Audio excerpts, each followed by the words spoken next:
तालिबान पर UN ban हटने के साथ ही अफगानिस्तान भारत के साथ अपने रिश्तों को और ज्यादा मजबूत करने की दिशा में आगे बढ़ रहा है। अफगानिस्तान की विदेश मंत्री मुत्तकी की भारत यात्रा इस लिहाज से बेहद ही अहम साबित होने वाली है। भारत अफगानिस्तान के बीच बन रहे नए समीकरण और पाकिस्तान में मची खलबली पर पेश है हमारी ये खास रिपोर्ट।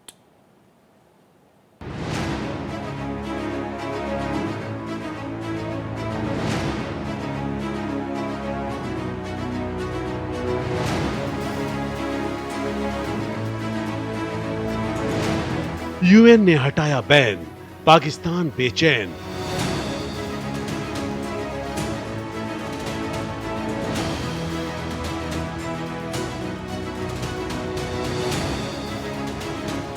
मुत्तकी की भारत यात्रा, कूटनीतिक संतुलन।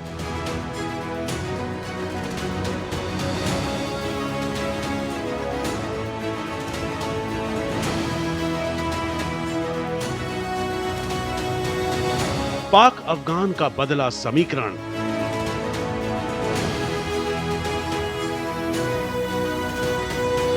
साउथ एशिया में पावर शिफ्ट का सिग्नल।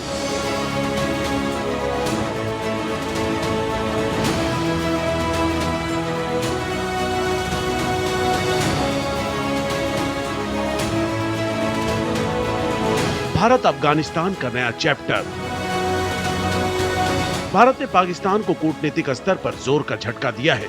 अफगानिस्तान की तालिबान सरकार के साथ पाकिस्तान के रिश्तों में आई खटास के बीच भारत और तालिबान एक दूसरे के और ज्यादा करीब आ रहे हैं। अफगानिस्तान के विदेश मंत्री आमिर खान मुत्तकी का भारत आना साउथ एशिया में पावर शिफ्ट का सिग्नल है।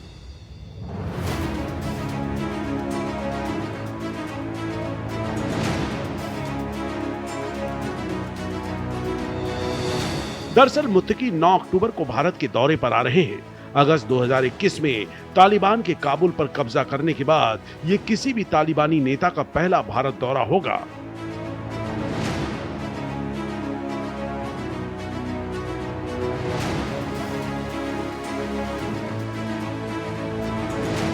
इस दौरे की अहमियत का अंदाजा इसी बात से लगाया जा सकता है कि संयुक्त राष्ट्र सुरक्षा परिषद यूएनएससी ने भी मुत्तकी को अंतर्राष्ट्रीय यात्रा प्रतिबंधों से अस्थायी छूट दे दी है। ये छूट उन्हें 9 से 16 अक्टूबर के बीच नई दिल्ली आने की इजाजत देती है। भारत ने मुश्किल समय में हमेशा अफगानिस्तान की मदद की है, जिसने तालिबान सरकार का भरोसा जीतने में अहम भूमिका निभाई।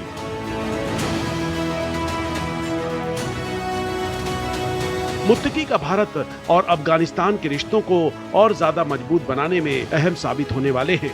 ये दिखाता है कि भारत तालिबान के रिश्ते नए मुकाम पर है। अफगानिस्तान के साथ भारत का मजबूत रिश्ता इस लिहाज से भी बेहद खास है कि वो हमारा पड़ोसी मुल्क है।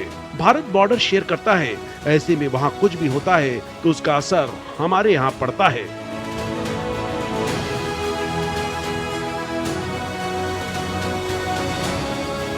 अफगानिस्तान के विदेश मंत्री को भारत बुलाने के पीछे भारत का मकसद बेहद साफ है। इससे एक तो तालिबान को मान्यता मिलेगी, वहीं भारत को तालिबान से सीधी मदद मिलनी शुरू हो जाएगी।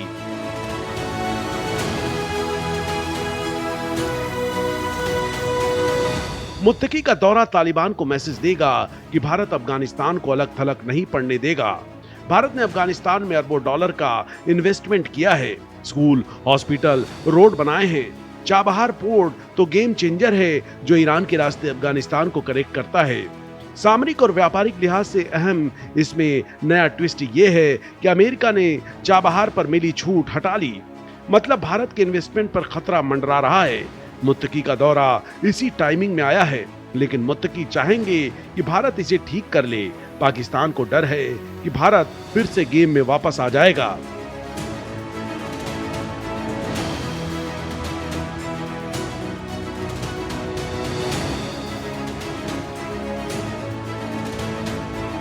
अप्रैल में जब भारत ने काबुल में तालिबान को पहलगाम आतंकी हमले के सबूत दिए तो तालिबान ने इसकी निंदा की।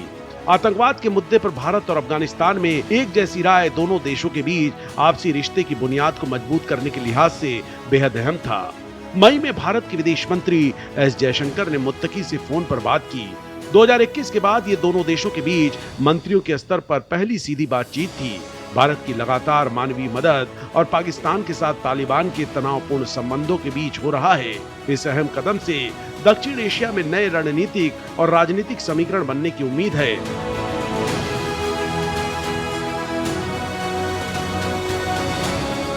पाकिस्तान की बड़ी टेंशन।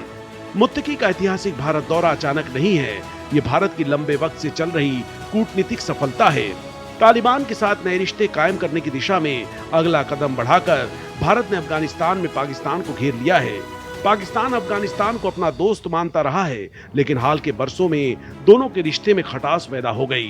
तहरीके तालिबान के बढ़ते हमले के बाद पाकिस्तान के क्रॉस बॉर्डर स्ट्राइक से तालिबान भड़क गया। पाकिस्तान ने इस साल 80,000 से ज्यादा अफगान शरणार्थियों को देश से निकाल दिया, जिससे तालिबान के साथ उसके रिश्तों में खटास आ गई थी। पाकिस्तान हमेशा से काबुल पर अपना असर बनाए रखना चाहता था।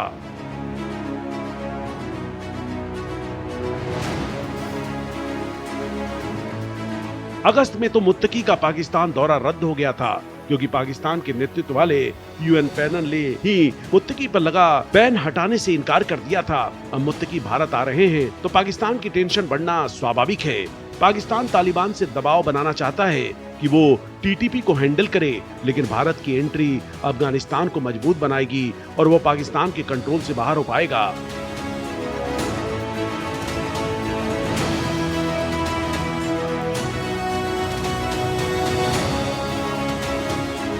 तालिबान ने पाकिस्तान के बदले भारत को ज्यादा अहमियत देकर इस बात का इशारा भी कर दिया है। पाकिस्तान और तालिबान के बीच बढ़ती दूरी ने भारत को एक बड़ा मौका दिया है, जिसका फायदा उठाते हुए भारत ने अफगानिस्तान के साथ अपने संबंध मजबूत किए। मुत्तकी का दिल्ली आना इस बात का भी साफ इशारा है कि अफगानिस्तान अब सिर्फ पाकिस्तान पर निर्भर नहीं रहता, वो नई संभावनाओं को तलाश रहा है और भारत से बेहतर उसका कोई और भरोसेमंद दोस्त साबित नहीं हो सकता है। पाकिस्तान के अपने ही पड़ोस में घेरने के लिए भारत का ये बेहद ही सधा हुआ और दूरदर्शी कूटनीतिक कदम है।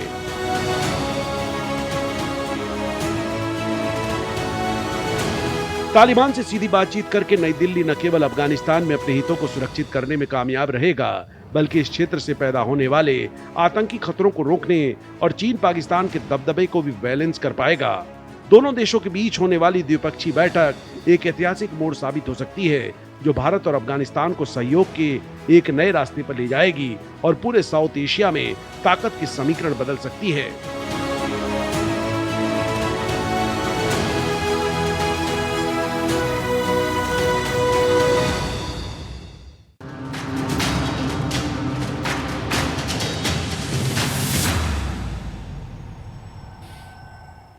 अमेरिका के बाद फ्रांस में भी आर्थिक संकट गहरा गया है। आर्थिक बोझ से निपटने के लिए बजट में कटौती और सरकारी नीतियों के खिलाफ फ्रांस में शटडाउन हो गया है।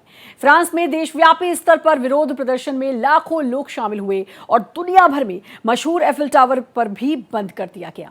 फ्रांस में गहरा रहे आर्थिक संकट और लोगों में बढ़ रहे आक्रोश पर पेश है हमारी यह खास रिपोर्ट।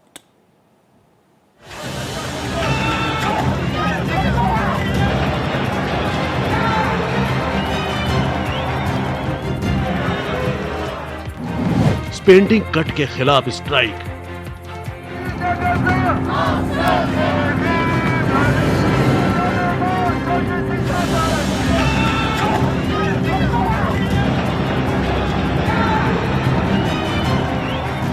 पेरिस का एफिल टावर भी बंद।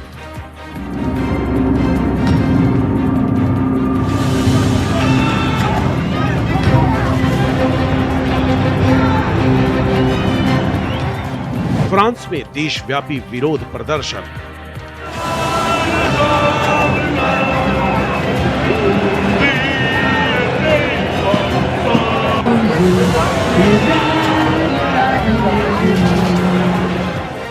सड़कों पर उतरे स्टूडेंट कामगार।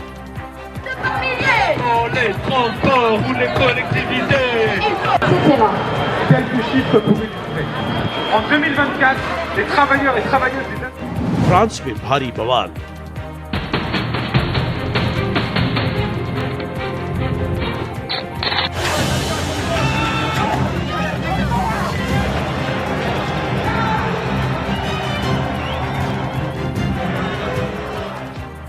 अमेरिकी राष्ट्रपति डोनाल्ड ट्रंप के टैरिफ वार के चलते दुनिया भर में उथल पुथल मची है। दुनिया भर के देशों पर टैरिफ लगाने के बाद अमेरिका खुद आर्थिक संकट से जूझ रहा है और आर्थिक संकट गहराता जा रहा है। ऐसे में उसने बजट में कटौती का फैसला किया है, लेकिन इसके चलते अमेरिका के बाद अब फ्रांस में भी शटडाउन हो गया है। शटडाउन का मतलब यह है कि सरकार के पास अपने कर्मचारियों को देने के लिए पैसे नहीं है। सरकारी खर्चों से जुड़े बिल पर संसद में सहमति नहीं बन पाने के कारण ये हालात पैदा हुए हैं। अमेरिका के बाद अब फ्रांस में भी उसी तरह बजट कटौती का ऐलान किया गया।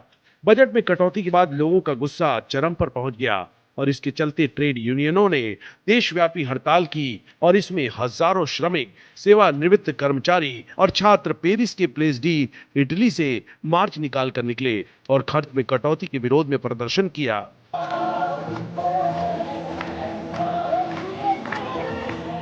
रैली ने शहर को हिलाकर रख दिया। प्रदर्शनकारी फ्लेयर्स जला रहे थे, सरकार विरोधी बैनर लहरा रहे थे और जोरदार नारे लगा रहे थे।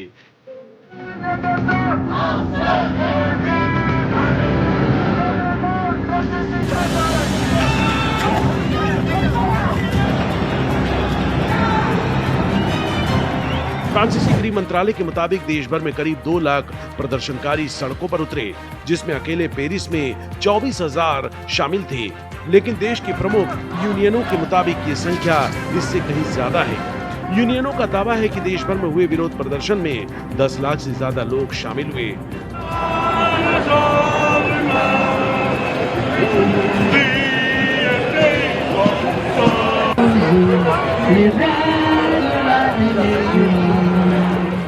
दोनों तरह से किए गए दावों में भारी अंतर रहने के बावजूद ये आंकड़ा दिखाता है कि आंदोलन का दायरा कितना बड़ा है।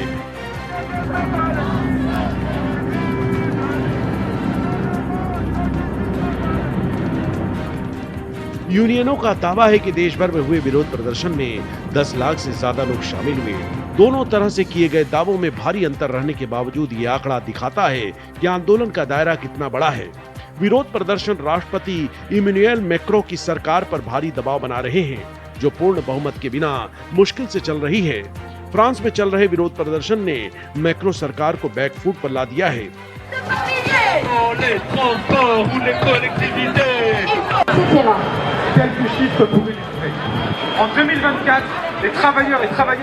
बजट में कटौती के कारण फ्रांस एक बार फिर से बड़े लेवल पर विरोध प्रदर्शनों की आग में झुलस रहा है।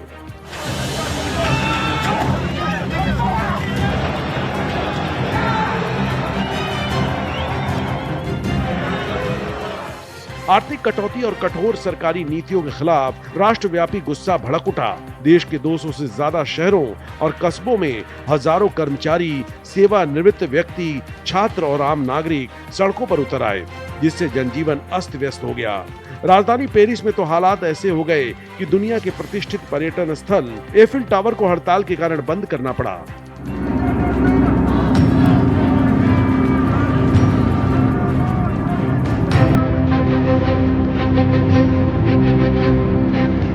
प्रदर्शनकारियों का नारा है, अमीरों पर ज्यादा टैक्स लगाओ, सार्वजनिक सेवाओं पर कटौती बंद करो।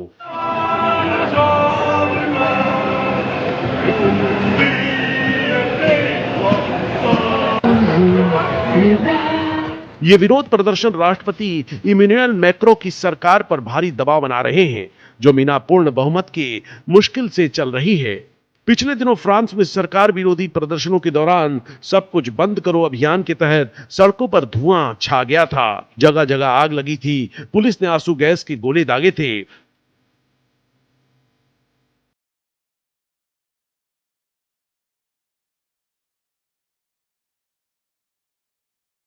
पिछले महीने राजनीतिक उथल पुथल और बजट वार्ता के कारण शुरू हुए विरोध प्रदर्शनों की इस नई कड़ी में एफिल टावर को भी बंद करना पड़ा। एफिल टावर से संबंधित अधिकारियों ने एक बयान में विजिटर्स को बताया कि हड़तालों के कारण टावर भी बंद है। ट्रेड यूनियन सार्वजनिक सेवाओं पर ज्यादा खर्च, रिटायरमेंट की उम्र में वृद्धि को वापस लेने और अमीरों पर ज्यादा कर लगाने की मांग कर रहे हैं। इनमें फ्रांस के सबसे बड़े संघ CFDT और कट्टरपंथी CGT के नेता शामिल हैं।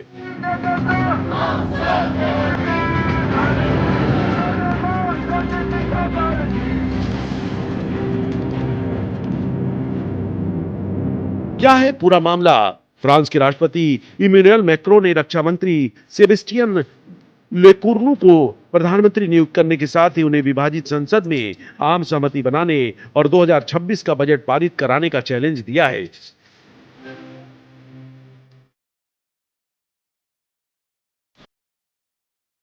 पूर्व पीएम फ्रांसवा बायरू ने विश्वास मत से पहले सांसदों को चेतावनी दी थी कि उन्हें हटाने से देश की समस्या का समाधान नहीं होगा। उन्होंने साफ तौर पर कहा था कि आप सरकार गिरा सकते हैं, लेकिन वास्तविकता से दूर नहीं भाग सकते हैं।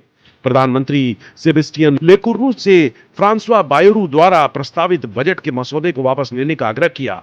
इस मसौदे में सामाजिक कल्याण योजनाओं में कटौती और कड़े आर्थिक उपाय शामिल हैं, जिनसे कम वेतन पाने वाले और मध्यम वर्ग के लोगों की खरीद शक्ति और कम हो जाएगी। यह बजट देश के बढ़ते कर्ज को कम करने के लिए करीब 44 बिलियन यूरो की लागत में कटौती की बात करता है। Les transports ou les collectivités. Quelques chiffres pour illustrer. En 2024, les travailleurs et travailleuses des budget में कटौती के खिलाफ लोगों में भारी आक्रोश है और इसको लेकर देशव्यापी हड़ताल फ्रांस की अहम यूनियनों ने बुलाई है। पिछले महीने से बजट को लेकर चल रही राजनीतिक उथल-पुथल और बहस के बीच ये विरोध प्रदर्शनों की नई कड़ी है। यूनियनों का कहना है कि सरकार को पूर्ववर्ती प्रधानमंत्री के बजट प्रस्तावों को छोड़ देना चाहिए, जिनमें सामाजिक कल्याण योजनाओं पर रोक और खर्चों में कटौती जैसी बातें शामिल हैं। Bureau report, Bharat express.